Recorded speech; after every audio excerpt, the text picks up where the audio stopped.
La musique commence.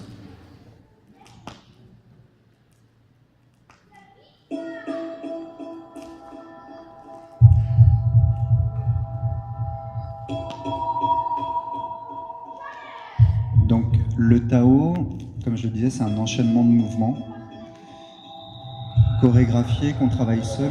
L'idée, c'est de perfectionner ses postures, ses positions et ses mouvements.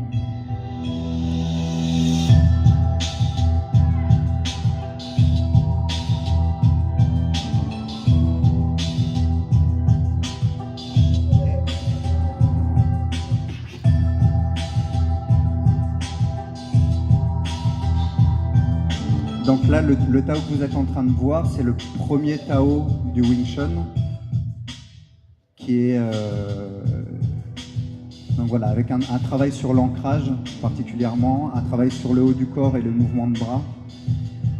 Un point particulier aussi du style, c'est le travail de face, c'est-à-dire que dans beaucoup d'arts martiaux, on va travailler de côté. En Wing Chun, on a le parti pris de travailler de face pour pouvoir utiliser les deux mains en même temps. On va voir ça tout à l'heure. Donc ça, c'est le premier Tao qu'on a. C'est aussi, il faut avoir le Tao un peu comme un dictionnaire où on a l'ensemble des mouvements du style, que ce soit en attaque et en défense. On a deux autres Tao qui sont faits à main nue. Un Tao qui est fait au mannequin de bois que vous avez peut-être vu dans les films d'arts martiaux sur Ip Man, qui est en fait le dernier grand maître de Wing Chun et qui était le professeur de Bruce Lee. Deux Tao aux armes, un Tao au couteau papillon qui ressemble enfin qui sont ce genre d'ustensiles, et un Tao au bâton long qui mesure 2 mètres, un peu plus de 2 mètres.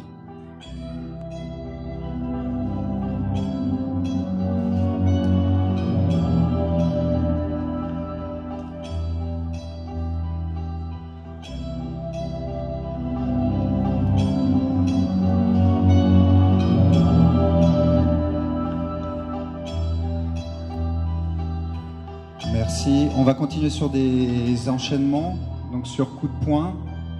On va commencer avec un des mouvements qu'on a vu dans le Tao, le Tan Sao. Donc sur coup de poing,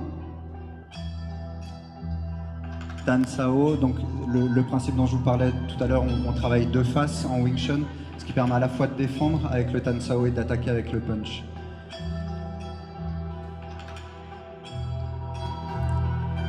De façon plus dynamique.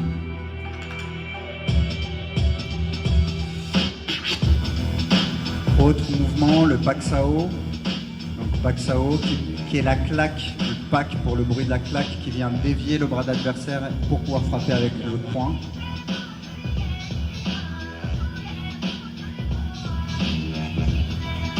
Pak Sao.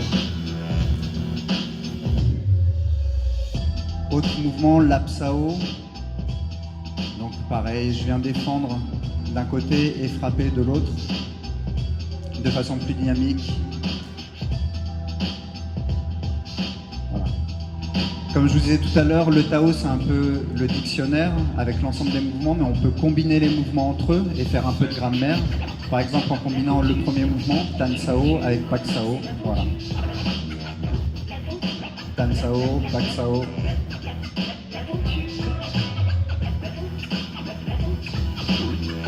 On peut ajouter le troisième mouvement.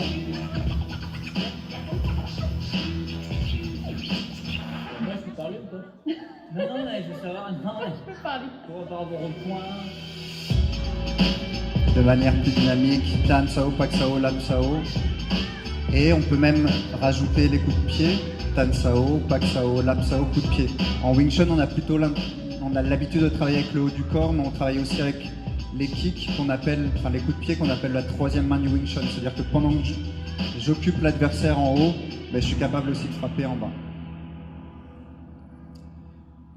Donc on va continuer sur des petits exercices pour travailler un peu le relâchement et la rapidité.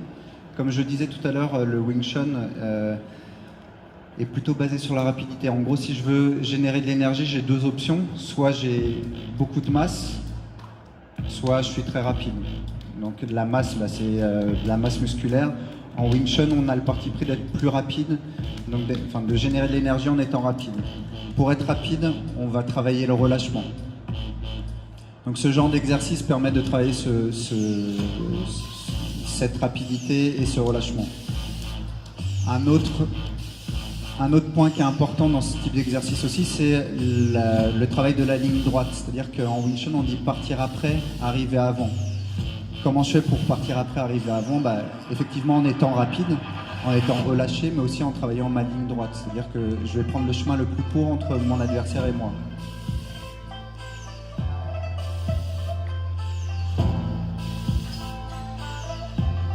Donc, différents types de cycles d'exercices. Ça, c'est vraiment de la pédago et du travail. Je pense que vous êtes assez chaud. On va continuer, ils vont continuer sur le Chi Sao. Donc le Chi Sao qui est littéralement les mains collantes, qui est un travail à la fois d'intuition et d'improvisation. En gros, tous les exercices qu'on aura pu faire avant, on va pouvoir les exprimer de manière un peu plus libre dans ce type d'exercice. Et je vais me joindre à Cédric pour en faire un petit peu avec eux.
Donc merci beaucoup.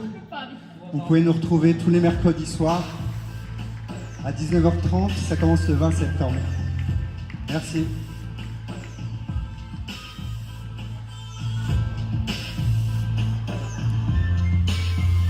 Et vous pouvez nous retrouver sur le stand de la MJC si vous avez des questions.